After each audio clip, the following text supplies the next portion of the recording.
All right, for my video discussion post, I have chosen to take a clip from Jurassic Park 3 because I just recently watched it. Just saw the original Jurassic Park 30th anniversary, so I figured it would be of some relevance. And I'm just going to go over the notes that I have about this particular clip from Jurassic Park 3 and how it is of relevance to the Mise En Scene. Forgot the name of it. So one thing that I noticed, and I'll start with this, is in certain clips, certain shots of this clip, there's a separation from the camera and actor in which they are right in between the camera and the actor is the fencing of the perimeter fence that's supposed to keep the predators out. And it really helps to give this scene kind of some distance between the actors that are on the outside of the fence with the Spinosaurus and the actors that are on the inside of the fence safe from said Spinosaurus. And also we get a very good framing of when the kid and the parents are reunited and they're hugging each other. They all meet and collide and share camera space.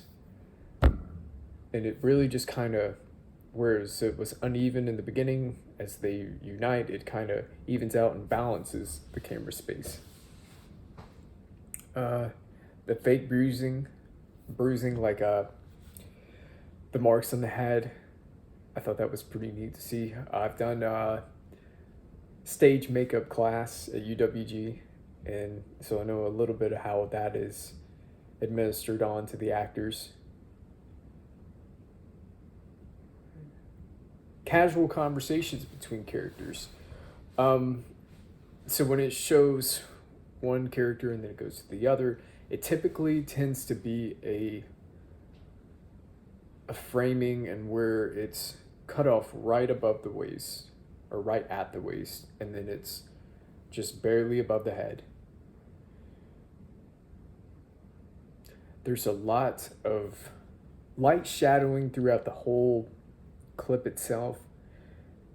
You have many instances where the tree shadowing is, kind of cascading upon the whole setting itself. And likewise, the perimeter fence just kind of casts a lot of shading on all the actors and the other scenery. There's almost a certain kind of neatness with the square wire and the way it's framed in these in this clip, and it's almost even, but it's not quite.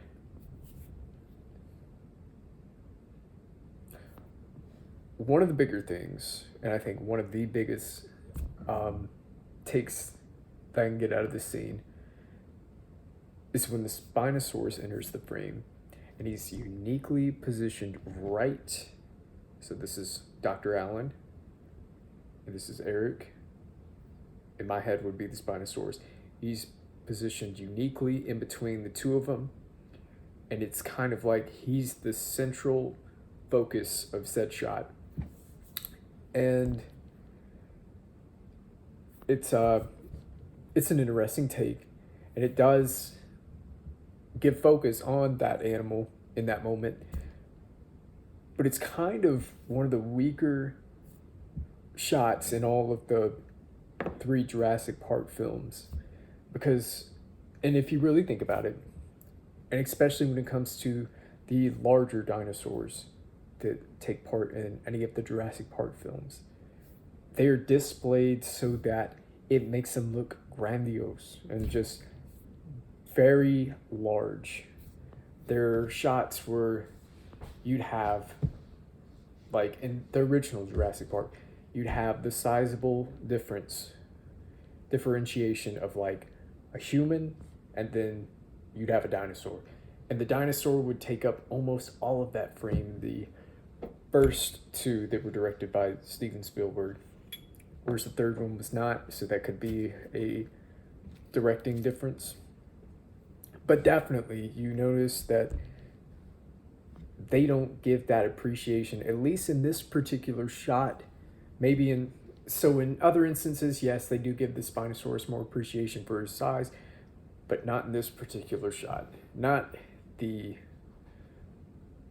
most convincing, sizable, framework they could have done for that Spinosaurus.